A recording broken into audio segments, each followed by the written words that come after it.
الذي خلق 7 سماوات طباقا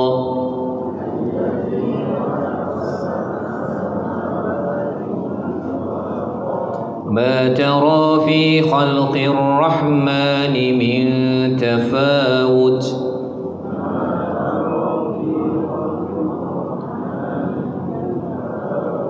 فارجع البصر هل ترى من فطور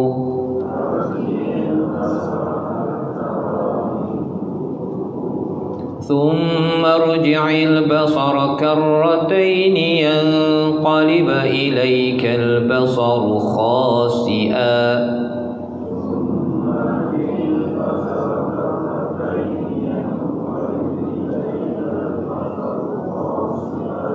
وهو حسير.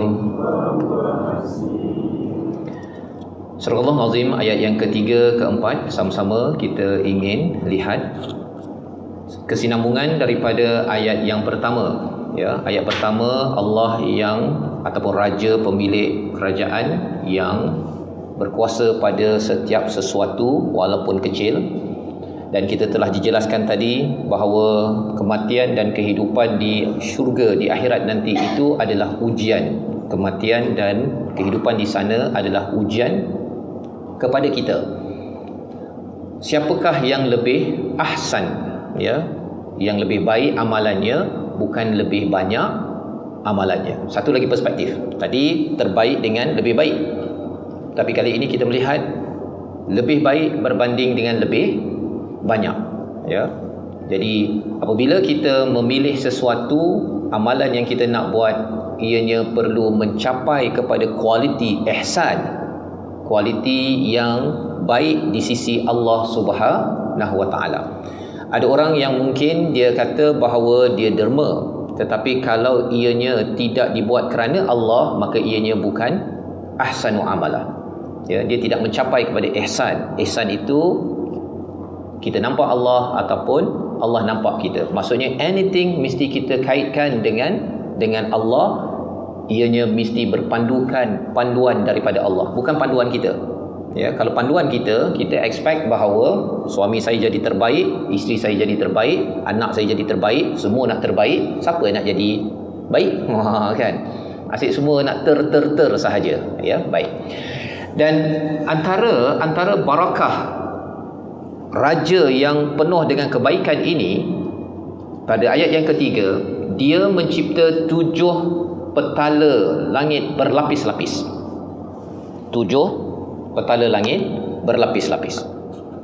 Ini yang disampaikan pada ayat nombor 3. Ma tara fi khalqir rahman, ya, iaitu kamu sekali-kali tidak melihat ciptaan Ar-Rahman ini ada cacat ataupun tidak seimbang.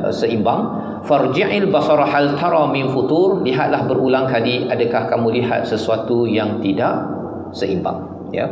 Baik, kita ambil 1-2 perkara daripada ayat 3 ini, iaitu selain daripada Allah menciptakan mati dan hidup, Allah menciptakan 7 petala langit. 7 petala langit. Dan nanti kita tengok pada ayat 5 nanti, langit yang kita lihat pada waktu malam tuan-tuan, ya, yang kita nampak bintang tersebut, itu adalah langit pertama. Ya, bintang, bintang. Yang bintang itu kemungkinan dah mati dah pun, pasal dia amat jauh dan cahayanya itu makan masa untuk sampai kepada mata kita, makan tahun cahaya. Kalau kita tengok, kita lampu tu kita on saja, cahaya dia terus sampai kita pasal dia dekat. Tapi pasal bintang tu terlampau jauh, dia makan tahun cahaya, bukannya 2 saat 3 saat, tahun cahaya. Baru sampai kepada mata kita, dia dah mati dah pun. Nak menunjukkan betapa jauhnya perjalanan cahaya itu nak sampai kepada mata kita. Baik, sejauh-jauh itu baru langit pertama, ya, baru langit pertama. Jadi yang 2, 3, 4, 5, 6, 7 tu macam mana, kat mana? Yang itu yang kita tak sampai lagi dah tu, ya. Dan bila tak sampai, kalau kita tengok ayat 133 surah Ali Imran itu, bila Allah cakap wasari'u ila maghfirah, ya, bersegeralah kepada keampunan dan juga syurga seluas langit-langit, ka'ardis samawat. Maksudnya apa? Syurga nanti tuan-tuan bukan sekadar sampai level bintang yang langit pertama itu, syurga itu akan sampai kepada langit-langit yang atas sana. Bumi ini ciput saja berbanding dengan planet-planet lain kan. Kita ada banyak planet, tetapi itu amat kecil berbanding dengan bintang-bintang nun sampai sana. Itu jadi syurga. Itu baru syurga lapis 1, 2, 3, 4, 5, 6, 7. Jadi kita boleh bayangkan, tak boleh bayangkan betapa luasnya syurga yang Allah tawarkan kepada orang yang seperti tuan-tuan yang inginkan keampunan. Jadi bila Allah tawarkan keampunan pada ayat 133, kita kena kejar. Maka dalam ayat ini selepas cakap pasal Ghafur, keampunan, Allah beritahu tentang langit itu macam mana. Ya. Allah cakap ada 7 petala langit, dan bila kita tadabbur, bila kita tengok langit ni ada yang nampak, satu itulah yang nampak tu kan, itu pun kena tengok betul-betul. Yang lain tak nampak. Dalam ayat surah Al-Insyiqaq, ya, Allah cakap apa dalam ayat yang ke-19, latarkabunna tabaqan an tabaqa, iaitu kamu tetap melalui beberapa keadaan bertingkat-tingkat dalam menemui Allah Subhanahu Wa Taala. Hidup kita ada peringkat-peringkat tuan-tuan. Peringkat daripada alam roh sampailah alam rahim, sampailah alam di dunia ini, waktu kecil, waktu remaja, dewasa, berumur, kemudian lebih lagi sampailah sampai umur 60, 70 tahun. Itu sebenarnya tabaqan an tabaqa. Sebelum kita pergi kepada alam kubur, kemudian kita pergi kepada alam-alam seterusnya pun ada tabaqan an tabaq, bertingkat-tingkat. Apa pelajaran daripada ayat yang kita tengok di ayat 3 itu? Bila Allah menciptakan 7 petala langit, ada langit nampak, ya, ada langit kita tahu ada tapi tak nampak. Kita pada umur remaja pun tuan-tuan tahu ada tua, tapi kita tak tahu apa itu tua sampai kita sampai tua, gitu kan? Anak kecil dia tak dapat menghargai kepada zaman remaja sampai dia sampai remaja.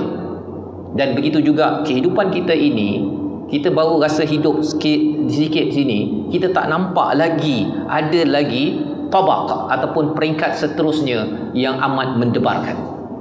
Jadi setiap kali kita lihat kepada langit, ada yang nampak, ada yang tak nampak, dia mengingatkan pada bahawa saya sebenarnya ada lagi fasa-fasa hidup saya ke depan yang saya tak pasti apa berlaku, baik ke buruk. Maka Allah cakap kat sini apa? Ma tara fi khalqir rahmani min tafawut. Tidaklah kamu lihat pada ciptaan Ar-Rahman itu daripada perkara yang tidak seimbang. Allah menggunakan perkataan tara. Tara itu kamu melihat. Kita nak lihat langit itu tuan-tuan, ya. Lihat ini adalah salah satu keberkatan Allah. Allah beri banyak sangat kebaikan. Salah satunya langit tu tak runtuh-runtuh. Cuba bayangkan kalau orang degil dekat bumi ni, runtuh langit, kan? Ataupun awan yang besar tu dia terus dia hempap kepada orang yang di atas muka bumi ataupun negeri tertentu kalau degil sangat. Tapi Allah yang Raja yang baik ini terus memberikan kebaikan. Terus memberi kebaikan. Tak ada nak serang-serang dia. Allah bagi warning sahaja. Ya, kalau degil sangat Allah bagi sikit rasa azab di sana sini pasal nak beritahu Allah ni memang boleh. Al-Aziz, ini memang berkuasa. Tapi kebanyakan orang Allah beri keampunan dan kita harap kita dapatlah keampunan tersebut. Baik. Jadi apabila kita nak mendapat keampunan itu, Allah suruh kita perhatikan barakahnya pada langit itu. Ma tara fi khalqir rahmani min tafawut. Banyak-banyak nama Allah yang dipilih dalam ayat ini apa? Ar-Rahman. Maksudnya bila kita rasa dalam hidup ni orang tak sayang, ada orang tak kisah, ada orang benci, ada orang memusuhi, ada orang berperang sekarang tuan-tuan, ya. Kita tahu bahawa Raja segala raja mencipta langit ini dalam banyak-banyak nama Allah. Allah highlightkan Ar-Rahman. Allah masih menyayangi kamu. Begitu. Tara itu kamu melihat. Dan nama yang diperkenalkan bukan Al-Ghafur, bukan Al-Aziz, tetapi Ar-Rahman. Kamu lihat langit ini tidak ada kecacatan. Ini tanda kasih sayang daripada Allah. Ada orang dia mengharapkan kasih sayang Allah ini bila dia dapat suami terbaik. Yang tadi itulah kan. Dapat isteri terbaik, dapat anak terbaik. Ini tanda Allah sayang saya ni. Sebenarnya itu bukan mengikut standard ayat 3. Nabi Nabi Nuh tuan-tuan, kalau nak kata dapat isteri terbaik itu tanda Allah sayang, maka Nabi Nuh tu tanda Allah tak sayang tu. Kan? Kalau nak katakan bahawa dapat suami terbaik itu tanda Allah sayang, maka Asiyah isteri Firaun memang Allah tak sayang. Tapi itu bukan kriteria Al-Quran. Kriteria Al-Quran bila kita nampak sahaja, kalau tengok kepada langit itu tak ada kecacatan, Allah tak ada bagi dia runtuh, bocor lah pula, ya, ataupun kena bayar maintenance. Kita kan ada guard dekat rumah, kalau pakai guard kan kena bayar maintenance kan, security fee. Cuba bayangkan nak dapat security daripada langit, kena bayar fee dia. Kalau nak anak ada 5 orang, 5 kali security fee. Kalau nak selamat lah, kalau tidak ayah je selamat, maknya tak selamat contohnya kan, ataupun mak selamat, ayah tak selamat, pasal fee tak bayar. Tetapi subhanallah, Allah Ar-Rahman. Apa maksud Ar-Rahman dalam Asmaul Husna? Allah ada 100 rahmat. Satu rahmat daripada Ar-Rahman Ar-Rahim menguruskan 99 lagi. Allah yang sama, Allah yang sama. Rahmat yang satu itu digunakan di dunia ini, itulah yang menyebabkan kita selamat daripada langit itu runtuh tuan-tuan. Kita dapat manfaat daripada satelit, dapat daripada cahaya, semua itu rahmat yang Allah beri kepada siapa? Kepada seluruh makhluk yang ada, gajah, kuda, orang beriman, tak beriman, tak ada syarat. Tak ada syarat. Allah bagi je kasih sayang itu. Dan tidak perlu buat apa-apa. Itu dua. Bila kita baca setiap kali berjumpa dengan Ar-Rahman, nanti kita akan jumpa Allah kata bila Allah bagi rahmat itu tanpa syarat, tanpa perlu buat apa-apa. Tak payah buat apa-apa. Tuan-tuan dapat nafas, tak payah buat apa-apa, tak payah bayar, tak payah pula tu, Allah bagi je. Dan tak ada syarat. Pasal kamu beriman, tadabbur surah Al-Mulk dah faham, baru boleh nafas yang elok. Tak ada. Kalau tidak, ramai orang dah mati tuan. Ramai dah mati. Ya. Jadi bila kita tahu perkara tersebut, subhanallah, banyak manfaat daripada samawatin tibaqa itu, ya, maka kita akan menjadi orang yang bila nak tidur makin lagi bersyukur, ya Allah, Engkau menyayangi aku, ya Allah, ya. Itu adalah positif kepada Allah. Walaupun ada ujian, ada cabaran ketika waktu siang tersebut, adalah konflik di sana sini, ataupun kita tengok perang yang berlaku, Allah, Engkau ni benci kat kami ke, ya Allah? Tak, langsung Allah tak pernah membenci hamba-Nya. Hamba dia yang kadang-kadang benci pada Tuhan, suka salah tanggap kepada Allah Ar-Rahman. Selagi ada langit itu yang tidak ada tafawut, kemudian Allah suruh kita cek lagi, farji'il basara hal tara min futur.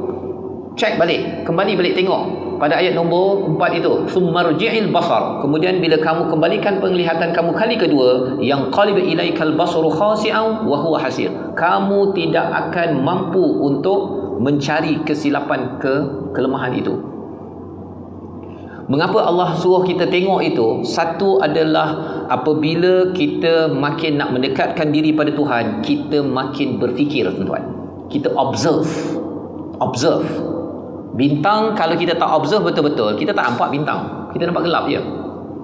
Kita nampak cahaya ini, cahaya lampu ni lebih jelas lagi, lampu KL ke apa sebagainya, lebih jelas daripada bintang. Tapi bila kita observe betul-betul, kalau tuan-tuan yang pernah pergi haji, ya, di Muzdalifah tu duduk tengah-tengah Muzdalifah itu, tengok kat langit, betul-betul tengok, baru nampak bintang. Ya. Jadi di sini Allah kata tengok betul-betul. Untuk Allah buktikan bahawa tidak ada kecacatan, itu tanda Allah sayang. Allah buat yang terbaik kepada kita. Maka kita kenalah buat lebih baik ke terbaik? Lebih baik, dan itu akan menjadi terbaik versi kita. Ya. Versi kita. Dia lebih baik, jadi terbaiklah. Ya. Terbaik yang salah itu ialah bila kita enforce terbaik itu kepada orang lain. Baik. Tuan-tuan dan Allah sekalian, walaqad zayyana as-samaa'a ad-dunya. Sama-sama.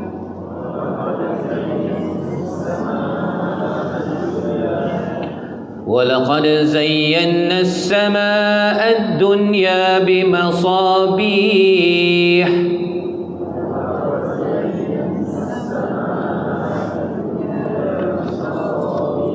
وَجَعَلْنَاهَا رُجُومًا لِلشَّيَاطِينِ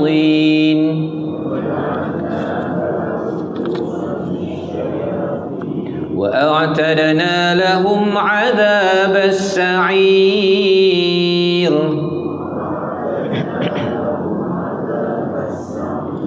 walilladzina kafaru bi rabbihim adzabu jahannam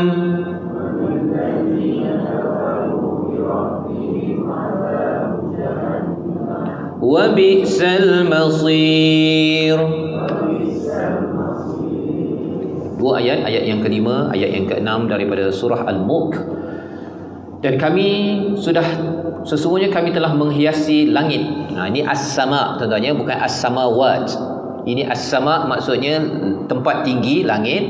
Ad-dunya, ad-dunya ini yang dekat ataupun yang rendah. Yang kita tengok bintang itu adalah langit yang rendah. Maksudnya langit yang pertama lah tu, ya. Bimasabih, dengan bintang-bintang. Ya, misbah ini sebagai pelita-pelita.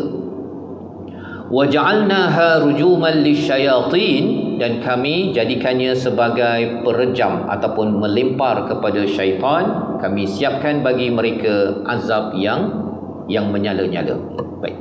Jadi di sini apa yang kita belajar tentang kehebatan di langit yang Allah suruh perhatikan itu, Allah dah ciptakan, anugerahkan kepada untuk manfaat kita sebagai tanda kasih sayang Allah Subhanahu Wa Taala.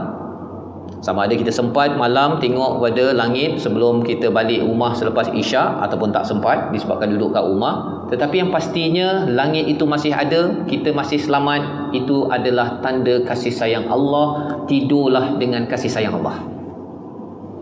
Tidurlah dengan yakin Allah masih menyayangi saya. Dan terima kasih banyak ya Allah, walaupun saya ni ada banyak buat perangai waktu siang, ya, tetapi Allah masih menyayangi saya. Saya mestilah menghargai kepada apa yang Allah berikan. Ayat yang kelima ini, bila Allah menyatakan Allah hiaskan Allah hiaskan, Allah bagi cantik kepada langit itu dengan lampu-lampu. Macam sekarang ni ada lampu-lampu. Kalau dekat rumah tu ada chandelier, ya, cantik. Tapi cantik itu bukan sekadar cantik tetapi dia ada fungsi, iaitu sebagai rujuman lisyayatin, iaitu sebagai pelempar untuk menjaga langit itu daripada gangguan syaitan untuk mencuri maklumat-maklumat di atas. Salah satu, ya, tentang syaitan itu sendiri. Jadi dalam ayat ini kita dapat dua perkara, tuan-tuan. Cantik ada kaitan dengan seni, tapi dalam masa sama seni ada fungsi. Itu dua perkara. Seni dan juga fungsi. Cantik dan juga merejam kepada syaitan. Jadi dalam kehidupan kita ini, bila kita melakukan sesuatu, kita mesti ada seni dan fungsi. Chandelier cantik tapi mesti ada fungsi, iaitu apa? Menerangi kepada living room contohnya. Okeylah. Tapi kalau cantik saja tak ada fungsi, itu bukan standard yang dicipta oleh Allah dalam alam ini. Alam ini kita tengok daun, kita tengok langit, kita tengok kepada air. Kalau tuan-tuan mikroskop tengok kepada molekul-molekul yang ada, dia cantik, dalam masa yang sama dia ada fungsi. H2O itu maksudnya, mengapa H2O fungsinya agar dia dapat membina kepada begitu begini dan sebagainya, ya. Maka itu adalah cara Allah mencipta dunia ini. Walilladzina kafaru bi rabbihim adzabu jahannam wa bi'sal masir. Bagi orang yang kafir itu, kufur kepada Tuhan mereka, azabu jahannam, azab yang jahannam, itulah seburuk-buruk tempat kembali. Allah bawakan kepada kita ayat 5, 6 ini sebagai satu ancaman, ya, sebagai satu ancaman kepada kita. Mengapa? Kerana ada orang yang dia dapat rahmat daripada Allah di atas muka bumi ini, tapi dia tidak bersyukur. Allah bagikan langit ada cantiknya, ada fungsinya untuk keselamatan dia dekat atas bumi ini, tetapi kufur. Jadi yang kacau langit tu pun kena sa'ir. Kepada yang tidak menghargai rahmat Allah, Allah bagikan azabu jahannam wa bi'sal masir, tempat yang seburuk-buruknya. Kerana apa? Allah dah bagi tempat yang cantik dekat sini, rahmat yang cantik, tapi dia tak menghargai. Allah kata, okay, cut off, habis. Dia tak akan dapat lagi rahmat bila sampai di akhirat. Dan itulah baki 99 tadi itu, ditawarkan oleh Ar-Rahim. Ar-Rahim itu spesifik kepada orang yang beriman. Bila sampai di syurga, Allah berikan rahmat lagi, berikan rahmat lagi. Pasal orang yang dulu kat dunia dia dapat rahmat tapi dia kata tak best lah Allah ni, tak payahlah cakap terima kasih pada Tuhan ni, sembahyang tak payahlah, baca Quran Allah suruh ikut, tak payahlah ikut cakap pemberi langit, bumi, oksigen dan sebagainya. Maka Allah kata cut off, habis kontrak, nikmat habis. Namanya adabu jahannam wa bisal masir. Kesannya apa tuan-tuan? Bila kita tidur, kita nak tidur itu, kita akan lihat bahawa ya Allah betapa banyak rahmat pada hari ini dan aku tetap bersyukur. Walaupun ada ujian, ada perkara yang tak jadi dalam hidup, saya tetap bersyukur kerana rahmat melangkau daripada segala ujian yang ada. Malah Allah bagi ujian pada kita pun tuan-tuan adalah rahmat. Kan begitu kan? Bila kita sakit, kita pun duduk kat rumah, kita berehat, tak adalah kita push diri kita sampai kita sampai kita punya blood pressure sampai 280 kan, contohnya. Ada ke blood pressure 280? 200 pun dah terkejut kan, 280 ya. Maksudnya apa? Allah suruh kita bertenang. Itu sebabnya ada nama Allah Ad-Dar, iaitu Allah yang maha memberi ujian, kesakitan, mudarat.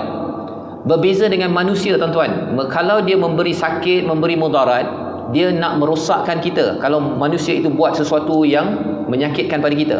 Tetapi kalau Allah yang bagi, Allah Ad-Dar, salah satu nama Allah, apa jadi? Allah memberikan kesakitan, ujian bukan untuk merosakkan kita. Pasal kita dah belajar daripada ayat sebentar tadi, iaitu apa? Bila tengok langit, yang kita beri fokus ke Ad-Dar ke Ar-Rahman? Ad-Dar ke Ar-Rahman? Ar-Rahman. Maka kita tahu bahawa apa sahaja yang berlaku di bawah langit ini adalah tanda kasih sayang Allah. Allah bagi saya sakit, Allah bagi saya sedikit musibah, ujian. Sebenarnya Allah sayang pada saya. Sikit duit dalam akaun, Allah sayang pada saya. Pasal kalau banyak duit, mungkin kita tak datang hari ni. Contohlah tuan-tuan kan, ya. Ataupun Allah bagilah sesuatu dalam hidup kita, akhirnya kita ingat kepada Allah. Maka di dalam ayat ini Allah kata ada orang yang bila dia dapat banyak rahmat daripada Allah, dia tidak hargai. Allah dah buat dah yang terbaik untuk dia, tetapi dia tidak kembalikan yang terbaik kepada Allah. Dan terbaik itu adalah dengan cara lebih baik. Masih lagi disclaimer tadi. Bukan terbaik itu mestilah sembahyang tahajud, mesti 8 rakaat daripada pukul 1 sampai pukul 5. Tak. Memang ada versi terbaik, tetapi kita improve sikit-sikit. Ada yang kata saya tarawih tahun lepas 8 rakaat, tahun ini saya bersemangat nak buat 20. Boleh. Tetapi saya tak mampu lah Ustaz, penat kerja. Boleh tak saya buat 8? Buat 8 tapi versi lebih baik. Maksudnya buat persediaan dulu. Kalau tahun lepas mungkin lepas balik kerja tu, ya, tak buat persediaan, tak sempat nak mandi ke bersih diri, terus semayang dengan letih-letih sampai tersenggut-senggut dalam ni. Kali ni kita balik lebih awal, berehat dahulu. Pasal tahu dah nak sembahyang tarawih ini, kalau tidak berehat dahulu, nanti kita letih, kita tak dapat fokus kepada apa yang imam baca. Okey, ini versi lebih baik saya tahun ini. Masih maintain 8. Bagi siapa yang dah biasa 20, teruskanlah kan. Maka ini adalah peringatan pada ayat yang ke-6, dan kita teruskan dengan ayat yang ke-7. Idza ulqu fiha sami'u laha shahiqan wa hiya tafur. Sama-sama.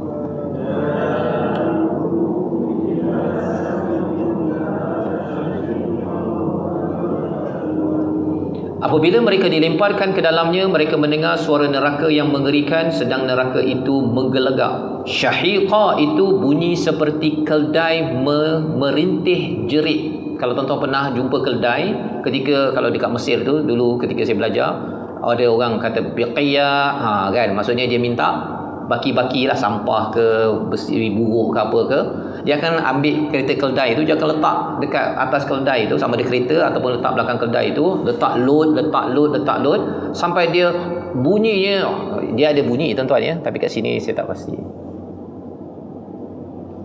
Orang cari kat internet nantilah. Tu.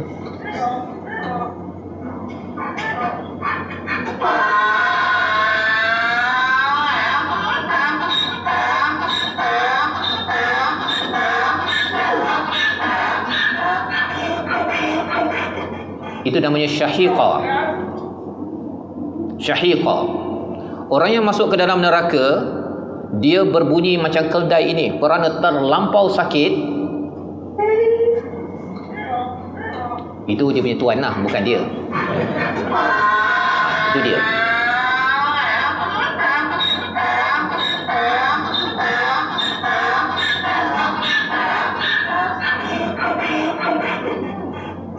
Itu adalah itu bukanlah sebenar-benarnya tuan-tuan ya, tapi syahiqa itu asalnya bunyi seekor keldai. Bila seorang itu dicampak ke dalam neraka, dia akan berbunyi, suara dia merdu je dekat atas dunia ini, tapi bila sampai ke sana kerana terlampau sakit, dia berbunyi demikian. Tafur adalah bunyi ngauman ya, ataupun seperti cerit yang mendidih.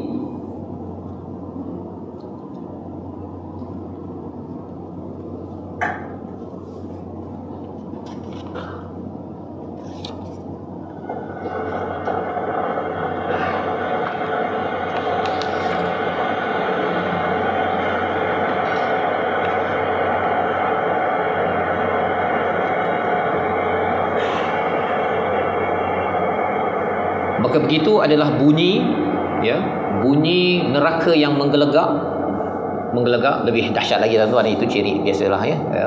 Tapi maksudnya kalau kita dengar menggelegak pun kita dah takut kan. Kita tutup api. Kalau tuan-tuan pergi ke gunung berapi dekat Indonesia, saya ada pergi buat tadabbur tour dulu.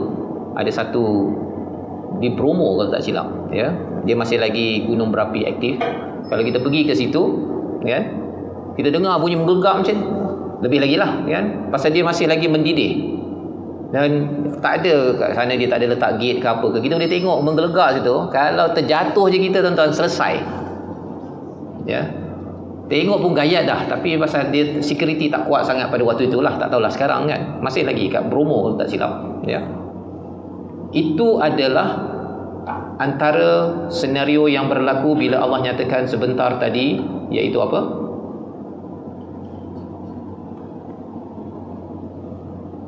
وهي تفور تكاد تميز من الغيظ. sama-sama. كلما ألقي فيها فوج سألهم خزنتها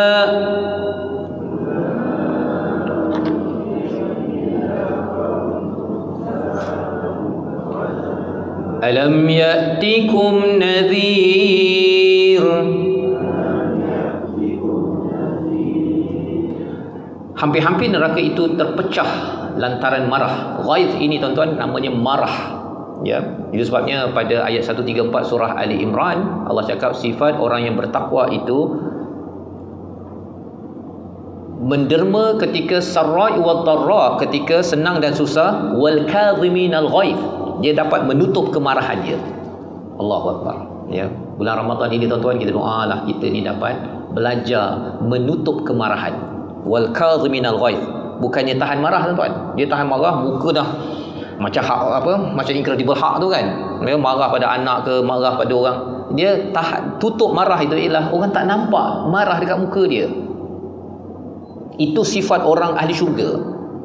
Ya, selain daripada tadi wal afina 'anil nas. Kalau orang boleh tahan marah, bukan tahan, tutup marah, dia mudah memaafkan manusia. Dia logical progression. Mula-mula sedekah, yunfikuna fis sarra'i wad dharra, dia suka infak ketika senang dan susah. Dia akan membawa kepada orang itu boleh tutup marah dan akhirnya dia boleh memaafkan manusia. Kalau ada orang itu dia memang tak boleh memaafkan manusia, itu kerana dia ni memang pemarah. Mengapa dia suka memarah? Kerana dia ni infak kadang-kadang. Ya, dia waktu tertentu saja bersemangat, dia happy-happy ke, duit banyak ke, dia derma. Tapi kalau duit sikit, kalau dia tengah dalam keadaan ada masalah ke apa ke, tak payah kan. Maka itulah ubat yang Allah beri dalam ayat 134 surah Ali Imran. Yang saya nak highlightkan apa tuan-tuan? Perkataan ghaiz. Neraka itu hampir pecah kerana ghaiz, kerana kemarahan kepada orang yang tidak menghargai apa tuan-tuan? Rahmat Allah. Yang kita cerita tadi itu. Alladzina kafaru kan. Dia kufur kepada Tuhan mereka. Kullama ulqiya fiha faujun sa'alahum, setiap kali mereka dicampak itu, penjaga neraka itu akan cakap apa? khazanatuha itu penjaga ya kepada neraka tersebut, alam ya'tikum nadhir, tak ada ke orang bagi peringatan? Dahlah kena campak ya. Tadi dengar suara mendebarkan, lepas tu kena campak. Ketika campak itu akan ditorture lagi dengan pertanyaan, tak ada orang datang ingatkan ke? Ini sebagai peringatan bagi kita sebelum tidur. Bila kita kata alam ya'tikum nadhir, ada lagi tak dosa, perkara yang kita tidak hargai daripada Tuhan? Dan kalau dosa itu berlaku, tak ada ke orang tegur? Bila cakap tentang nadhir ini tuan-tuan, nadhir ini peringatan. Ini bukan nazir masjid ya. Nazir masjid pun pemberi peringatan juga ya. Nadhir ini boleh datang dalam bentuk Nabi memberi peringatan. Nadhir boleh dalam bentuk program begini ya. Saya bercakap contoh-contoh, tiba-tiba rasa contoh ni macam kena kat saya, itu nadhir. Saya tak tahu. Tetapi yang susunnya itu siapa? Allah Subhanahu Wa Taala. Dalam hidup kita ini Allah akan terus hantar nadhir, pemberi peringatan. Kadang-kadang dekat YouTube, dekat TikTok, kadang-kadang adalah kita tersadung sana, tersadung sini, tersilap sana, tersilap sini, ada orang marah, ada orang, semua perkara yang berlaku dalam hidup kita ini Allah akan sentiasa bawakan nadhir kepada kita. Tapi cabarannya apa? Kita tengok kepada ayat yang seterusnya. Qalu bala, sama-sama.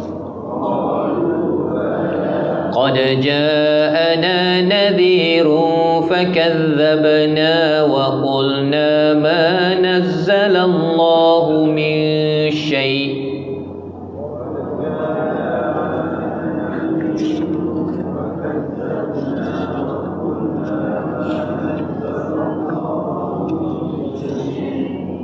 إلا إن أنتم إلا في ضلال كبير.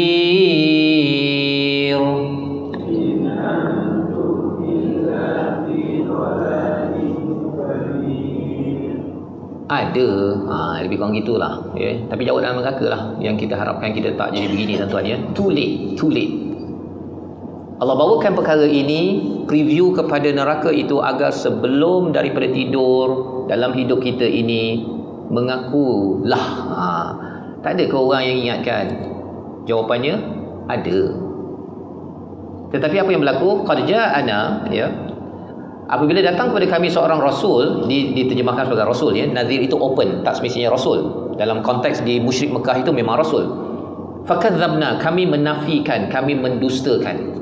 Kadzabna itu menafikan, mendustakan ataupun memperlekehkan ataupun tak kisah. I don't care, I don't bother, who are you? Itu semua adalah orang yang fakadzabna.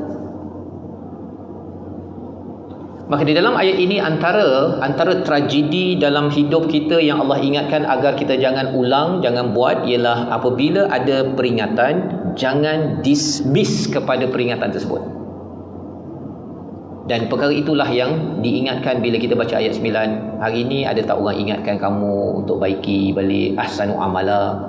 Tanggungjawab kamu tu apa? Ada tak tazkirah ke apa ke? Kamu pergi tak? Sibuklah. Itu fakadzabna. Kalau sibuk, carilah cara tengok rakaman balik ya, ataupun cari cikgu ke apa. Yang penting jangan bagi excuse. Pasal apa? Bila sampai dekat akhirat, bala. Betul ada, tapi ialah waktu hari itu semua itu doesn't work. وَقَالُوا لَوْ كُنَّا نَسْمَعُ أَوْ نَعْقِلُ مَا كُنَّا فِي أَصْحَابِ السَّعِيرِ. Sama-sama.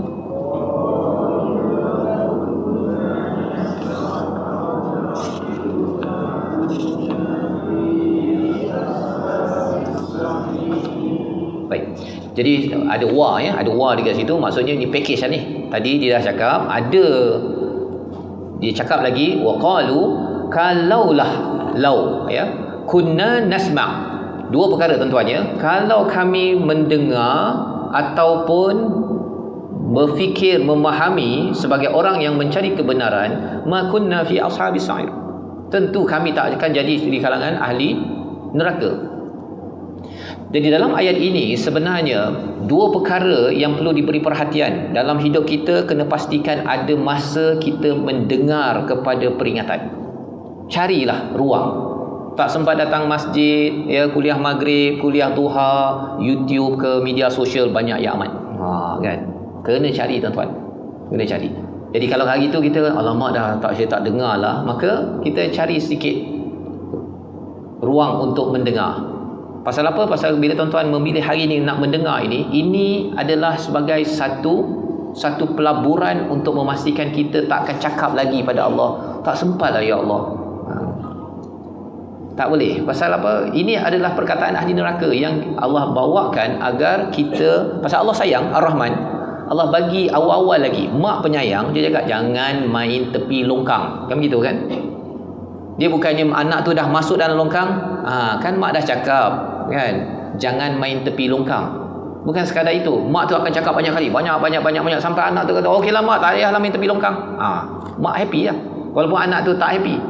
Pasal kena diulang-ulang. Dia cakap mak dia berletih, tak apa, pasal biarlah cakap letih ke apa ke, pasal mak penyayang tak nak dia masuk dalam tu. Kalau dah masuk dalam tu, berletih ke tak berletih, too late. Begitu kan. Maka dalam ayat ini Allah amat penyayang. Allah beritahu, kalaulah kamu mendengar, kalau saya mendengar atau saya berfikir. Ada orang yang dia tak sempat dengar tuan-tuan, tapi dia berfikir, hari ni saya ni diberikan masa, usia, saya ada tanggungjawab. Kalau saya bertemu dengan Allah, saya ni lulus ke tak lulus? Hari ni saya diampun ke tidak? Dia berfikir. Ya. Dan bila orang mendengar, ada orang mendengar, dia akan membawa pada berfikir. Tapi kalau dia tak sempat dengar pun, paling kurang dia berfikir. Masalahnya apa? Orang ini menyatakan, kalaulah kami mendengar atau berfikir, maksudnya apa tuan-tuan? Mereka tak dengar, mereka tak fikir. Hidup macam zombie, kan? Macam robot. Kerja, balik, makan, tidur, balik, besok kerja, balik. Dia cycle begitu sahaja. Dia tak sempat fikir pun. Fikir kerja tu dia fikir lah, tapi dia tak fikir tentang saya ni, tanggungjawab saya sebagai mak, ayah, suami, apa sebagainya ni, dapat keampunan ke tidak ni. Begitu kan? فَاعْتَرَفُوا بِذَنْبِهِمْ فَسُحْقًا لِأَصْحَابِ السَّعِيرِ. Sama-sama.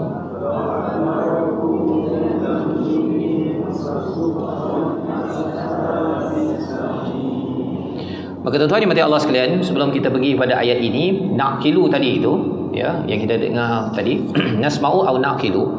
Naqilu ni, akal ini apa sebenarnya? Dia gabungan di antara intellectual dan juga spiritual. Itu naqil. Ya, akal. Akal ini kalau orang Arab itu dia ada tudungnya tu, dia ada getah yang bulat tu kan, yang hitam tu, itu dia panggil igal.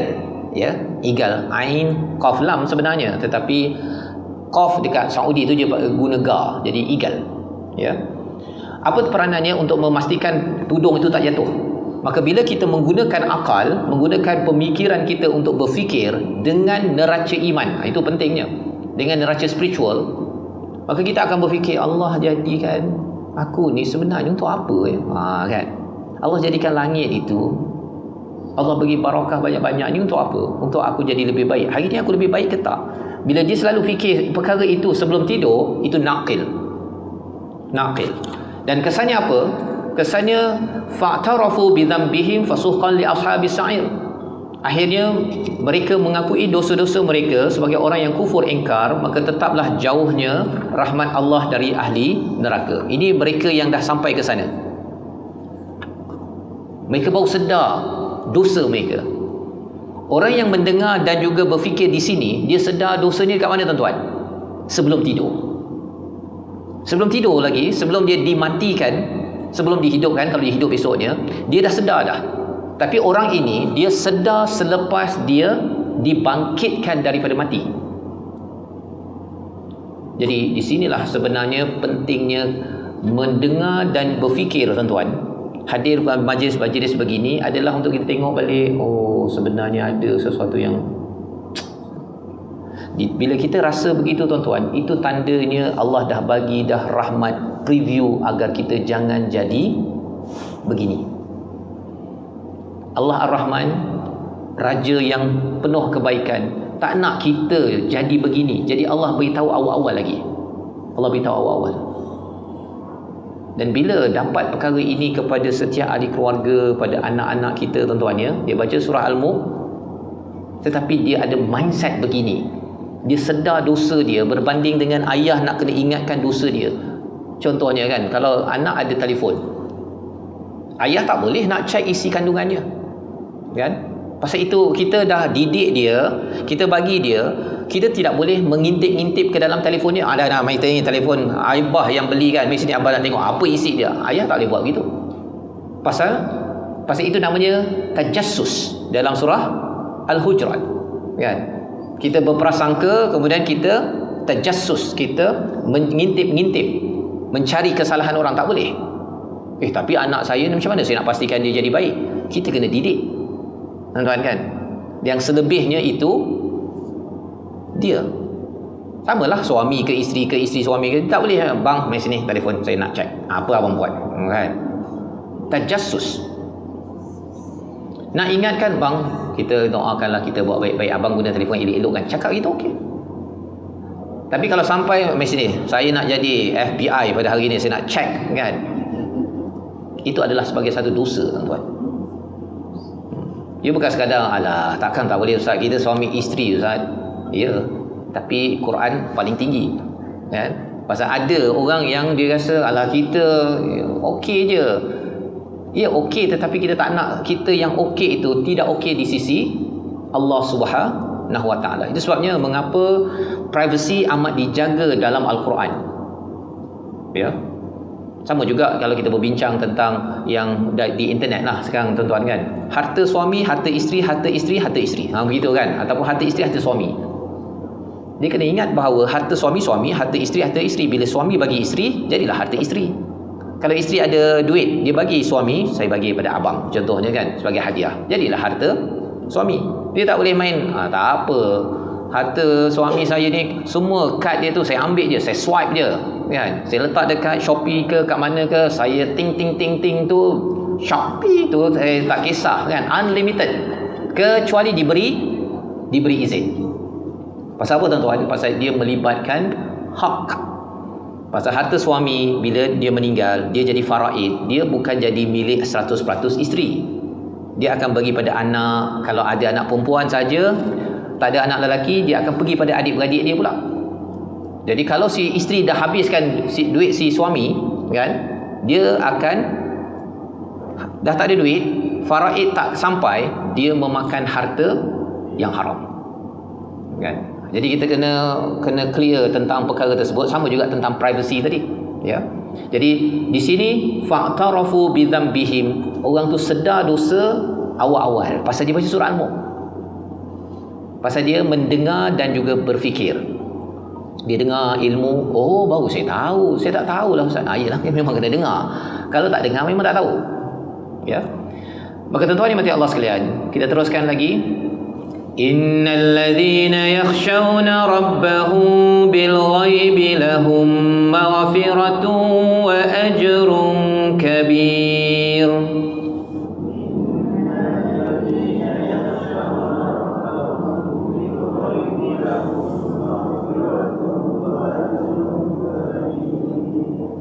Baik, yang ini saya buat pembetulan sikit pada slide. Bukan dua ya. Jadi satu.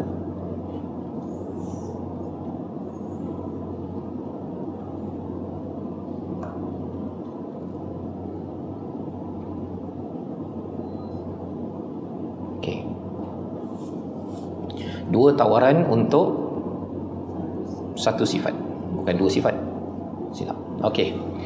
Sesungguhnya orang yang takut kepada Tuhannya bil ghaib, bagi mereka ada dua perkara ya, dua tawaran Allah. Yang pertama keampunan, yang kedua ganjaran yang besar. Jadi di sini kita lihat bahawa kalau dalam surah Yasin pun Allah bercakap tentang siapa yang berbuat kebaikan ataupun innama tunziru man ittaba'a dzikra wa hasyar rahman bil ghaib fabashshirhu bimaghfiratin wa ajrin karim, ya. Itu surah Yasin. Dua perkara untuk dua tawaran. Tapi dalam surah Al-Mulk ini dua tawaran untuk berapa sifat? Satu saja.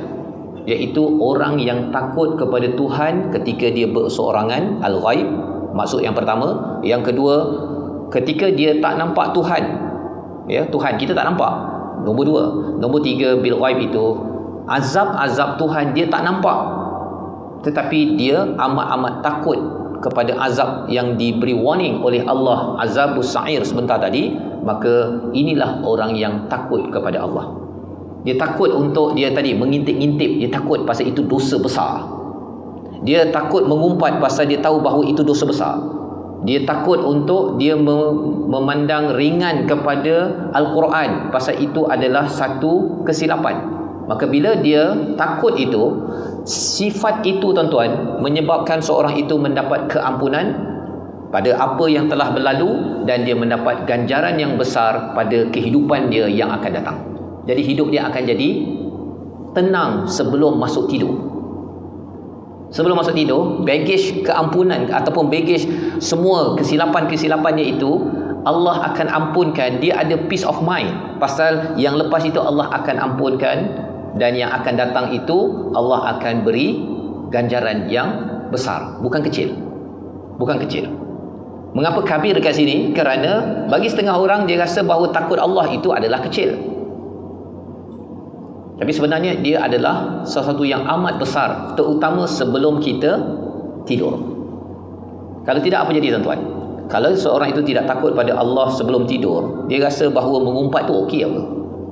Dia pandang ringan pada azab daripada mengumpat, ataupun mengintip itu okey apa? Dia pandang ringan kepada ancaman daripada Allah. Bila dia pandang kecil, besok dia buat lagi, lepas tu dia buat lagi, lepas tu dia buat lagi. Bila dia buat, dosa kecil jadi dosa apa tuan-tuan? Dosa besar. Jadi orang yang ada perasaan takut ini, dia akan dengar, dia dah dengar, oh yang itu salah, dia akan baiki perkara tersebut sebelum tidur, minta ampun pada Allah. Dan cara minta ampun itu adalah dengan dia rasa takut kepada tiga perkara tadi itulah.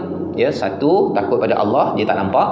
Dia takut walaupun bersendirian, dan dia takut ketika azab tidak nampak. Dia takut dosa-dosa yang dia buat pada siang hari tadi, dia rasuah ke, dia apa ke, dia takut. Dia takkan teruskan lagi. Maka ini adalah formula untuk break the bad habit dalam hidup kita tuan-tuan. Habit yang buruk sebenarnya ialah kerana dia tidak ada satu apa yang boleh memecahkan cycle tersebut, iaitu takut pada Tuhan. Pasal in the first place alah, mengumpat sikit je, bukan banyak sangat pun. Kan? Bukan orang tu memang dia tu pendek. Mengumpat tu memang pada benda yang betul. Kalau benda tak betul, itu namanya buhtan, kan? Ataupun dalam bahasa Melayu kita gunakan istilah fitnah. Kalau tak betul. Kalau betul, memang mengumpat. Kecuali kita nak cakap pada mahkamah ke, polis ke, yang tu boleh lah tuan-tuan, kan? Dia ada 6 tempat yang kita dikecualikan daripada mengumpat menurut Imam Ghazali. Tetapi yang lain itu kita tahu bahawa kalau yang tadi kita kata mengintip ke ataupun apa sebagainya tu, itu tetap perkara yang perlu kita takut terhadap azabnya. Ya. Jadi ini adalah ayat yang ke-12, dan kita nak teruskan lagi dengan ayat yang ke-13.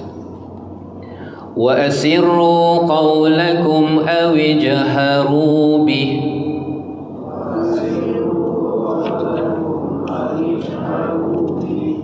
innahu alimun bidhatis sudur.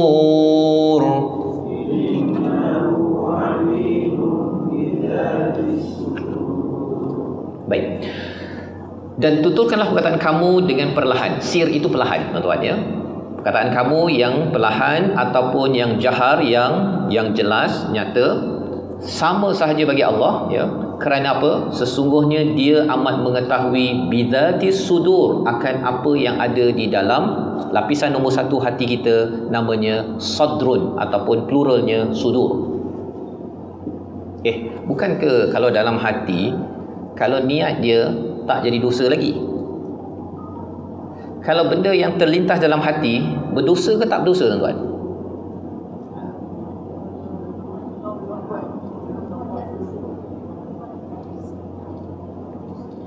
niat nak mengumpat. Saya nak mengumpat lah hari ni, tapi tak buat lagi. Berdosa ke tak? Tak berdosa. Malah kita tinggalkan, dapat pahala pula.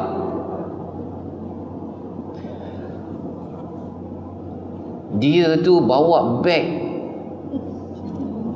dalam besar kan, lepas tu letak tepi dia, saya tak boleh nak rapatkan saf. Itu berdosa ke tak berdosa? Tapi dia tak cakap, dia cakap dalam hati je. Tak berdosa?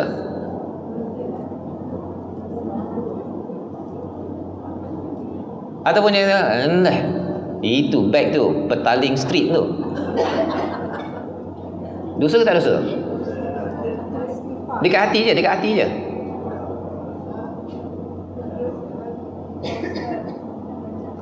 Bila ianya terlintas dalam hati dan kemudian kita teruskan di dalam hati, dia menjadi amal di peringkat hati, maka dia membawa kepada dosa, tuan-tuan. Bila terlintas di hati tapi kita terus istighfar, ya Allah, janganlah cakap petaling strip, kau bukan tahu pun petaling strip ke tak, entah memang original daripada Paris, contoh je lah kan. Maka bila kita istighfar tersebut, kita meninggalkan daripada berbuat, ya, tapi buat itu dia dalam hati, maka kita dapat pahala.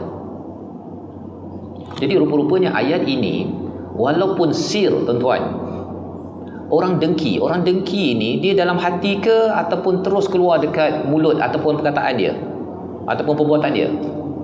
Mula kat hati. Dia tu. Tapi tak cakap kat mulut, cakap kat hati je. Ya, buat gitu lah. Ya. Itu sebabnya dalam surah Al-Falaq, Qul a'udzu birabbil falaq min syarri ma khalaq wa min syarri ghasiqin idza waqab wa min syarri naffatsati fil 'uqad wa min syarri hasidin idza hasad. Bila seorang berhasad dan mula dalam hatinya dia membina percakapan-percakapan dengki kepada orang, dia dah mula membina dosa, kemudian dia akan mula keluarkan melalui perkataan dan juga perbuatannya. Pasal hasad ini dia bermula di hati. Ujub, ujub, tahu ujub, tuan-tuan? Hebat juga saya, boleh tadabbur surah Al-Mulk sampai pukul 12.30. Itu dekat hati ke dalam mulut ke dekat perbuatan? Hati. Dosa ke tak? Dosa. Jadi sebenarnya apa yang berada di hati itu kita kena jaga-jaga, tuan-tuan. Jangan selama-selama alah dekat hati je. Saya ujub dekat hati je. Memang dia dekat hati, dia tak payah pun nak tunjuk saya ni memanglah hebat, kan? Tulis dekat media sosial, itu namanya sombong. Dia ujub tu dalam hati terasa hebat juga ya, boleh duduk sampai 12.30, tak sangka ya. Hebat. Kita kena ingat bahawa Allah yang memberikan kita qudrah, wa huwa ala kulli syai'in qadir. Masih ingat lagi ayat pertama? Allah yang berkuasa untuk membuat segala-galanya. Kita ni dipinjamkan saja, jadi kita kena ucapkan alhamdulillah kepada Allah. Allah, terima kasih ya Allah pasal engkau yang membantu aku. Maka ayat ini hadir selepas kita berbincang tentang apa tadi? Tentang yakhshawna rabbahum bil ghaib. Takut kepada Tuhan ketika tak nampak Tuhan. Pasal apa? Walaupun tak nampak Tuhan, tapi Allah tahu. Ketika Allah tak nampak, kita tak nampak Allah, tapi Allah tahu sampai ke dalam hati kita. Dan itu yang menyebabkan bila kita nak tidur, tuan-tuan, kita bersihkan jiwa hati kita. Lapisan nombor 1 ni nama dada, ya, dada. Apa-apa perkara yang negatif-negatif itu kita buang. Jangan kita cakap sebenarnya siang tadi sepatutnya saya nak tengking kepada orang tu, kan? Pasal dia tu tak layak. Dia tu siapa? Kita cakap dalam hati ketika tidur itu, kita tak settle, kan? Dia akan membarah di dalam jiwa kita. Orang tu tak semestinya terkesan. Tetapi orang yang tak settle dengan hati dadanya ini, pasal syaitan khannas itu, dia akan memberikan was-was untuk berbuat kejahatan itu di mana? Di dalam hati, di dalam dada ini. Alladhi yuwaswisu fi sudurin nas. Segala perkara yang jahat-jahat itu, cakap orang tu teruk lah, dia ni lah, suami saya ni teruk lah, isteri saya teruk lah. Semua yang jahat-jahat dalam hati itu, ianya ditiupkan oleh siapa? Oleh syaitan. Tapi Ramadan mana ada syaitan? Bukankah dirantai? Wah, ada persoalan tuan-tuan ya. Biasa orang soal begitu. Dia apabila telah dirantai, ada satu pendapat yang dirantai yang kecil-kecil, yang besar masih lagi berleluasa. Ada yang kata dirantai yang besar-besar, yang kecil berleluasa. Ada yang kata memang dirantai, tapi hawa nafsu masih ada lagi, dia tak dirantai. Tak payah pakai syaitan untuk goda dia. Sebelum Ramadan dia dah latih untuk mengumpat orang, kan? Jadi masuk Ramadan, syaitan tak payah, dah train dah dia untuk mengumpat. Masuk Ramadan dia mengumpat sendiri. Itu sebabnya ada orang tak puasa.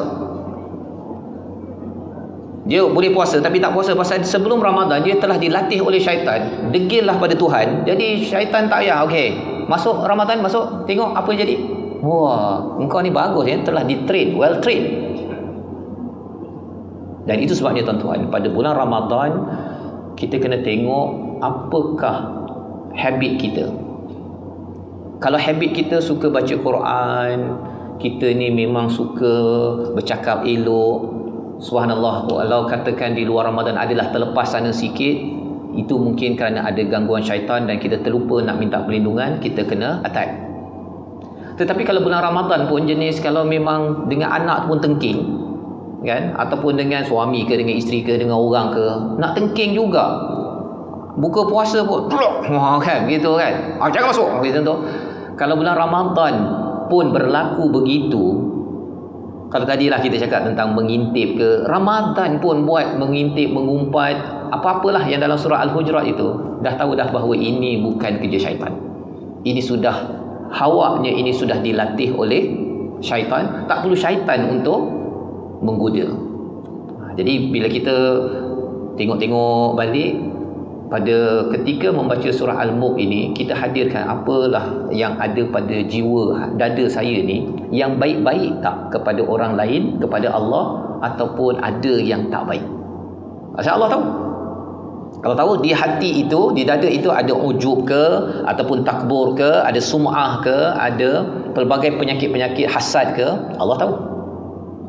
Yang menyebabkan kita akan sentiasa baiki kualiti sudur kita sebelum kita tidur. Ala ya'lamu man khalaqa wa huwal latiful khabir. Sama-sama.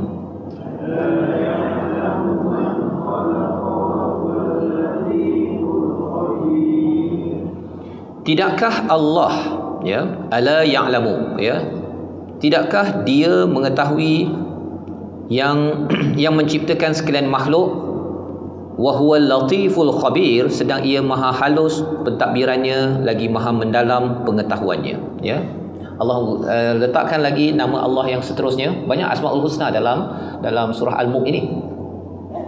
Salah satunya, ataupun ada 2-3 kat sini, kalau ya'lam ada kaitan dengan al-alim, kalau khalaqa berkaitan dengan Allah itu al-khaliq, tapi kita beri fokus kepada al-latiful khabir, ya.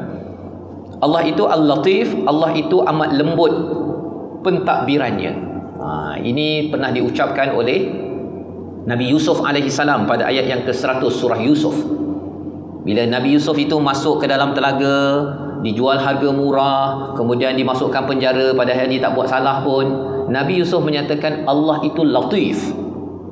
Allah itu latif, iaitu apa? Maha halus pentadbirannya. Tuan-tuan yang mati Allah sekalian, mungkin saya dah pernah tanya sebelum ini, kalau tuan-tuan dulu kecil-kecil main-main dengan adik-beradik, lepas tu adik ke abang tu dimasukkan kita dalam telaga buta pula tu, kan? Bukan telaga ada air, telaga buta. Rasanya itu main kasar ke main lembut? Main kasar. Tapi Nabi Yusuf kata itu adalah lembut. Tak ada buat salah, tuan-tuan tak ada buat salah sekarang, dah dewasa, tiba-tiba tuan-tuan ada polis datang, cekup, masuk lock up, lepas tu masuk penjara beberapa tahun tak tu. Rasa tu itu main kasar ke bukan main lembut tu? Tak ada buat salah, kasar kan? Nabi Yusuf kata main lembut. Allah itu lembut pentadbirannya, ya. Bagi setengah orang itu adalah traumatik, trauma bila menghadapi tak buat salah kena masuk penjara, ya. Tak ada buat salah kena tengking dengan orang di sekitar ataupun kena marah ke, kan dia menyebabkan trauma kan. Tapi bagi Nabi Yusuf yang memahami Allah itu latif, bila kita baca wa huwal latiful khabir, Allah ini maha lembut pentadbirannya. Kerana apa tuan-tuan? Ada lagi besi lebih kasar oleh Allah boleh bagi pada kita.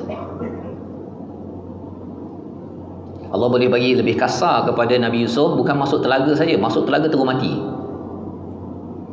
Allah boleh bagi kasar, masuk penjara itu selama-lamanya masuk penjara, tak keluar-keluar, dan lepas tu tak jadi menteri. Allah boleh berkasar kepada hamba-Nya, tetapi Allah tidak berkasar langsung pun. Allah itu latif dalam hidup. Jadi apabila kita melihat bahawa hidup kita ini terlampau, apa istilah zaman sekarang? Keras. Kan? Sebenarnya lembut je. Keras ialah kita sebagai manusiawi, borak-borak tu kita jauhlah hidup ni keras kan. Tapi sebenarnya ada lagi lebih keras Allah boleh bagi. Jadi sebelum tidur, kalau kita rasa keras, ya Allah, inilah besi lembut Engkau bagi pada aku, ya Allah.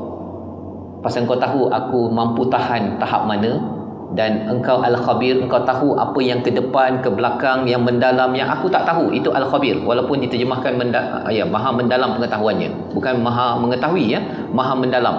Maksudnya kita tak tahu. Macam tadi tabaqah, kita nampak langit pertama, kita tak nampak langit 2, 3, 4, ya. Kehidupan kita ke depan kita tak tahu. Allah berikan ujian, cabaran sekarang ini, kita tak tahu Allah nak menyiapkan apa di hadapan. Khabir, Allah yang tahu. Nabi Yusuf tak tahu apa kesan telaga, tapi dengan telaga maka jadilah dia diangkat oleh kafilah, bawa ke Mesir 400-500 km, dijual harga murah kerana bawa kepada istana Al-Aziz, kerana lepas itu dia digoda, kerana lepas itu dibawa ke penjara, dengan itu dia jadi menteri keuangan. Kerana Allah memang baik. Allah sedang membawa kita ke arah jalan baik, tapi di tengah-tengahnya itu, kerana kita ini bukan khabir, kita tak mampu memahami benda kat depan, maka sebelum kita menghukum apa yang ada itu baik ke tak baik, kita kena ingat Allah itu apa tuan-tuan sebelum tidur? Allah ni kasar ke lembut? Allah lembut dengan kita. Dan selalu kita bermohon pada Allah, ya Allah, jika Engkau menguji aku, ya Allah, aku yakin Engkau adalah Al-Latif. Jangan kita cakap, ya Allah, Engkau menguji aku, ya Allah, mengapa hidup ni keras sangat? Engkau uji aku, ya Allah. Jangan doa begitu tuan-tuan, nanti Allah bagi besi keras. Jangan persoalkan Tuhan, pasal Tuhan tidak pernah sifatnya maha keras. Al-Muntaqim, maha balas dendam, itu pada pendosa. Itu pun selepas Allah dah bagi lembut, tapi degil sangat, baru Allah pam. Dan biasanya itu kait dengan dekat akhirat, ya. Jadi jangan salah faham ataupun salah sangka pada Tuhan. Bila seorang itu salah sangka pada Tuhan, Tuhan tak terkesan pun. Yang terkesannya adalah diri sendiri, pasal salah lihat. Contohlah tuan-tuan, ya, kalau katakan seseorang itu dia rasa bahawa duit dalam akaunnya kurang, dia kata keras hidup ini. Ada tak lagi versi lebih keras? Ada, ya. Duit tu tak ada, dan terus tak ada kerja, dan terus kena diumumkan muflis, dan kemudian dimasukkan ke dalam penjara, dan kemudian terpisah daripada keluarga, dan kemudian stres dan trauma, dan akhirnya nak bunuh diri. Itu ada versi lebih keras. Jadi ayat ini membekalkan panduan kepada kita sebelum tidur itu, berbaik sangkalah kepada Tuhan, no matter what. No matter what. Dan ini adalah daripada kategori yang kedua, dan kita teruskan lagi dengan satu lagi ayat pada ayat yang ke-15. Walladzi ja'ala lakumul arda dhalulan famshu fi manakibiha wa kulu mir rizqihi.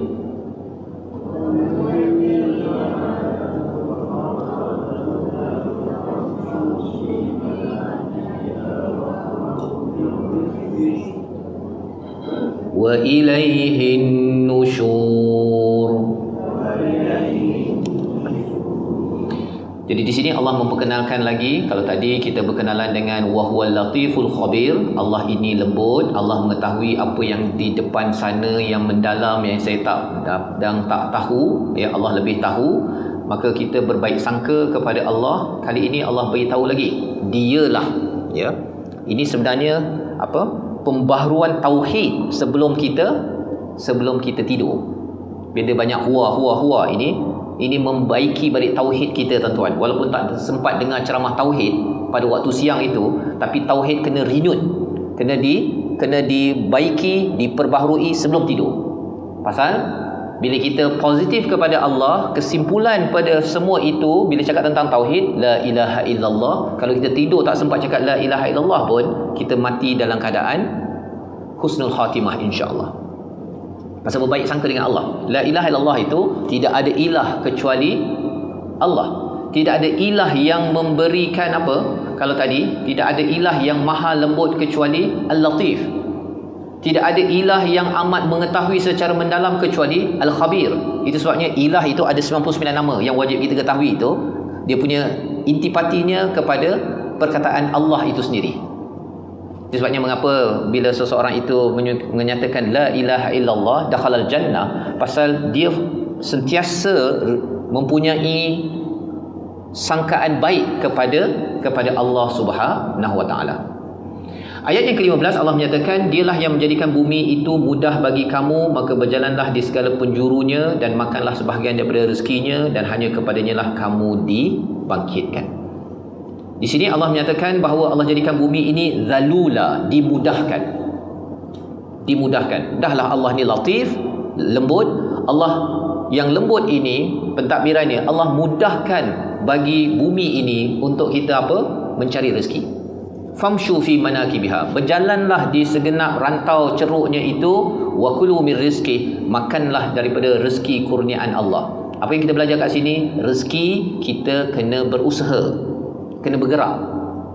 Itu sebabnya orang yang nak buat bisnes ke, dia rasa macam mana nak cari customer, gerak aja, pergi je lah, jumpa orang ke, tanya orang ke apa ke. Kalau dia duduk kat rumah, walaupun ada internet, ya, ada internet, kadang-kadang internet tu pun menyebabkan kita duduk statik, dia akan mengganggu kepada perspektif rezeki kita. Ya. Kita boleh je buat anything. Sebenarnya nak bergerak ke meja untuk guna internet pun nak kena bergerak. Tapi kalau kita pergi network, jumpa orang sana sini, oh rupanya dekat kawasan sini ada keperluan, kita dapat real feedback. Maka Allah cakap kat sini, huwallazi ja'ala lakumul arda zalula famshu, berjalanlah. Allah fokus kepada perkataan berjalan, jalan dengan tenang. Kalau dalam ayat 133 surah Al-Imran itu, wasari'u, bersegeralah. Kalau bab keampunan, ya, kita nak sembahyang tarawih, kita nak sembahyang fardu, kita nak buat baik, Allah kata wasari'u, bersegera. Bukan tergesa-gesa tuan-tuan, ya, bersegera. Maksudnya kita kena punctual. Tetapi bab rezeki ini Allah kata famshu, jalan. Tenang-tenang sahaja. Pasal bila orang terbalik tuan-tuan, apa jadi? Dia bersegera untuk pergi kerja, tapi bertenang-tenang untuk pergi masjid. Dia terbalik. Tenang-tenang je lah. Kalau tak sempat tak apalah, jam kan. Tapi kalau pergi kerja, dia jam pun dia lalu. Itu terbalik. Dalam ayat ini Allah suruh kita bertenang-tenang sahaja dalam mencari rezeki, dan tenang itu pun satu perkara penting, ia lambang kepada keimanan kepada kepada Allah Subhanahu Wa Taala. Pasal bila kita nak tidur tuan-tuan, kalau kita ada bisnes, kalau kita adalah sesuatu rezeki yang kita harapkan, kita kena ingat bahawa siapakah Tabarak yang sentiasa memberi kebaikan, yang bertambah kebaikan? Siapa? Allah. Jadi Allah yang akan setkan rezeki kita. Bisnes saya, ketika saya tidur nanti, ada orang kat mana-mana pergi search dekat internet pada pukul 2 pagi, terjumpa dengan alamat bisnes kita, dan dia mesej terus pukul 2, 1 pagi. Kita tengah tidur. Siapa yang setkan rezeki tersebut? Allah. Jadi jangan kita fikir bab rezeki sampai pukul 2, 3 pagi. Kita tidur, kemudian kita bangun untuk bersegera untuk keampunan Allah, untuk solat, untuk baca Quran, kerana itu lebih utama berbanding dengan fikir rezeki-rezeki dalam kehidupan kita, ya. Tuan-tuan dan puan-puan Allah sekalian, ini adalah bahagian yang kedua, dan kita nak pergi kepada bahagian yang ketiga, ya. Bahagian yang ketiga ini kita akan bertemu dengan 6 soalan. Jadi kita berhenti sebentar dahulu, boleh? 5 minit lah tuan-tuan. Kali ini tak boleh panjang lah, ya. 5 minit saja, 11.15 hingga 11.20. Kemudian kita sambung balik ayat yang ke-16 insya-Allah.